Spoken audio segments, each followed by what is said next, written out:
Ito na nga pala ang last day ng travel namin sa Thailand. So, yan ay sa Bangkok. So, included ang breakfast namin sa hotel. So, medyo matamlay pa ako niya kasi nga napagod kami sa pagpapasyal. At, syempre, last day, parang nakakalungkot na agad. Hi guys, it's breakfast time. So last day na namin dito sa Bangkok. So this is our breakfast station.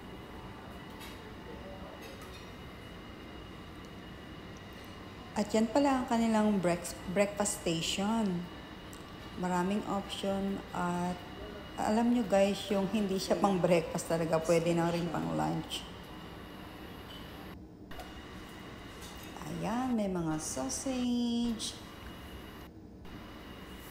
may cold cuts, may gulay din na kasama, may meat, may isda rin guys, at siyempre ang paborito kong sunny side up eggs, may gulay, at ayan ang kanilang dal.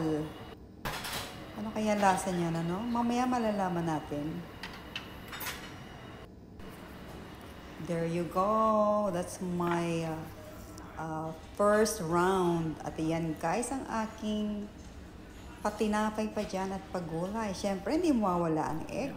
Ayan si Anakis. So this is our breakfast for today. So, first round pa lang yan guys. Last day in Bangkok, in Thailand. Siyempre, picture-picture. Okay. Para sa memories. Ang favorite na egg. Okay, ang paboritong sunny side up. Kain-kain na si Inday. Sige lang, enjoyin mo yan kasi last day na.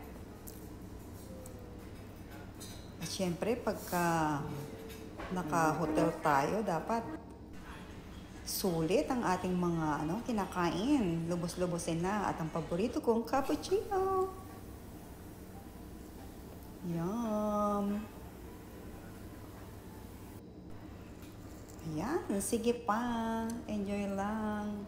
Kasi paminsan-minsan lang yan. After nyan, work ulit. Walang gana ang anak ko. So, it's our first time na magkasama mag-travel ni Anakis. At ito na, ang dal Indian ng dal. mga Indians.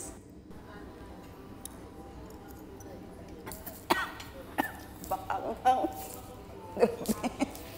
Indian dal nila, pakaanghang. Maanghang pala guys.